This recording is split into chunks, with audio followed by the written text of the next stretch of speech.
ridership has been devastated. Our ridership is down about 80% from where it was prior to the outbreak, which, since we have stay at home and spatial distancing requirements, that's probably where it should be. Lately, we're about 1,200 trips a day on the system. We've cut service about 40% from where we had been operating for two reasons. One is with the drop in ridership, it didn't make any sense to have the frequency we had previously. So we cut down frequency. We did not cut off access to any of the communities.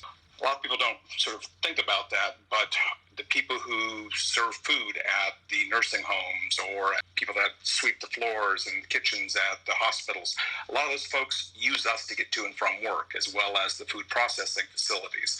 And we're their transportation. And since those are all critical access positions, they still need to get to and from work. And so that's what we're here for.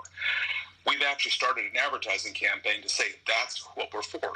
Don't use us if that's not what you're using us for. We're essential transportation. We've gone to social distancing on the vehicles. We stopped collecting fares over a month ago, not to encourage ridership, but to keep people away from the drivers. We don't want to keep the spacing, and the fare boxes, of course, are close to the driver.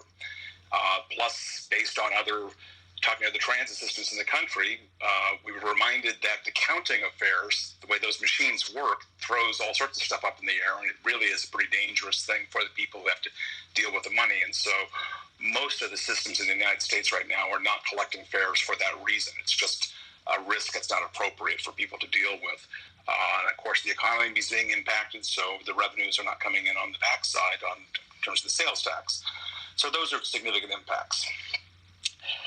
The positive side on that is Congress recognized the problem, and it's a much bigger problem in the large urban areas, and they put together, as part of this last package, the CARES package, a relief program for transit, and our share of that should provide us enough resources to keep the system going and make up shortfalls for at least 8 to 9 months to allow the community to get back on its feet. Yes, the economy can come back, and if we're prudent, we should not have to be pruning the system or reducing services to the community. We should be able to regrow it as the demand starts cropping back and still deliver the expansion that we had promised the community as we can get the system back up and operating.